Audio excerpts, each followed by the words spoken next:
Taste the Daily. Villupuram மாவட்டம் செஞ்சி அருகே மழை வெள்ளத்தால் வீடுகள் அடித்துச் செல்லப்பட்ட பழங்குடியினர்களுக்கு அதிமுக சார்பில் நிவாரண உதவிகள் வழங்கப்பட்டன. அஞ்சாஞ்சேரி மற்றும் மேல் எடைப்பாளையம் பகுதியில் மழை வெள்ளத்தில் 10க்கும் மேற்பட்ட குடிசை வீடுகள் அடித்துச் செல்லப்பட்டன.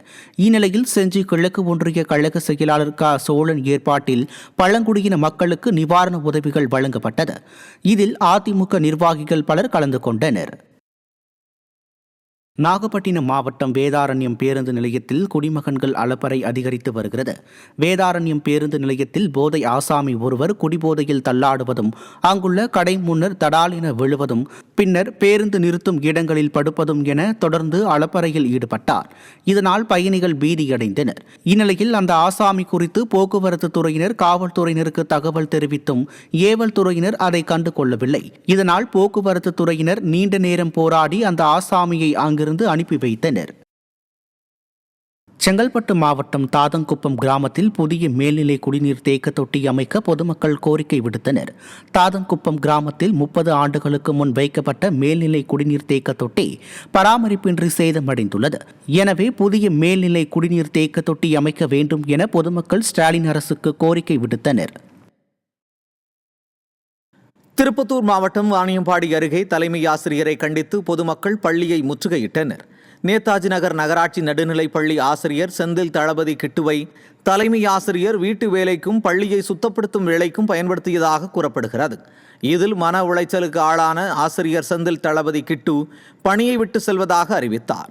இதனால் பொதுமக்களும் மாணவர்களும் தலைமை ஆசிரியர் மீது நடவடிக்கை எடுக்க கோரி பள்ளியை முற்றுகையிட்டனர். கடலூர் மாவட்டம் பண்ருட்டியில் வெள்ள நிவாரணம் வழங்குவதில் ஸ்டாலின் அரசு பாரபட்சம் காட்டுவதை கண்டித்து சாலை மறியலில் ஈடுபட்ட பொதுமக்கள் பேச்சுவார்த்தைக்கு வந்த அதிகாரிகளிடம் வாக்குவாதத்தில் ஈடுபட்டனர். 3வது வார்டு பகுதியில் 1200க்கும் மேற்பட்ட குடும்ப அட்டைதாரர்கள் உள்ளனர்.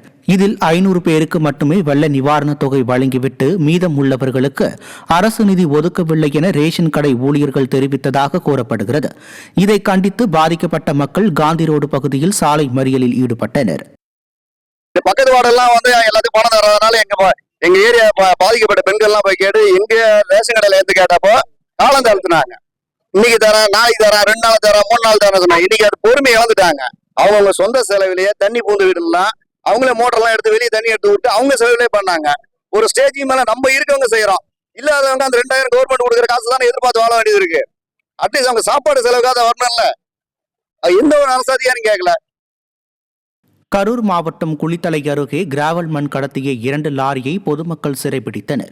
கடவூர் சுற்றியுள்ள சிங்கம்பட்டி, வரவளை உள்ளிட்ட பல இடங்களில் இரவு நேரங்களில் கிராவல் மண் லாரிகளில் கடத்தப்பட்டு வருகிறது.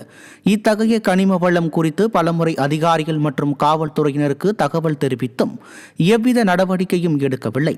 இதனால் அதிருப்தியடைந்த பொதுமக்கள் வரவணை வீரமலைப்பாளையத்தில் கிராவல் மண் கடத்திய 2 லாரியை சிறைப்பிடித்து காவல்துறையினரிடம் ஒப்படைத்தனர்.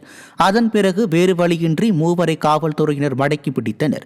இதை அறிந்த பொதுமக்கள் இதுதான் எந்த கொம்பனும் குறை சொல்ல முடியாத அரசா என விமர்சிக்கின்றனர்.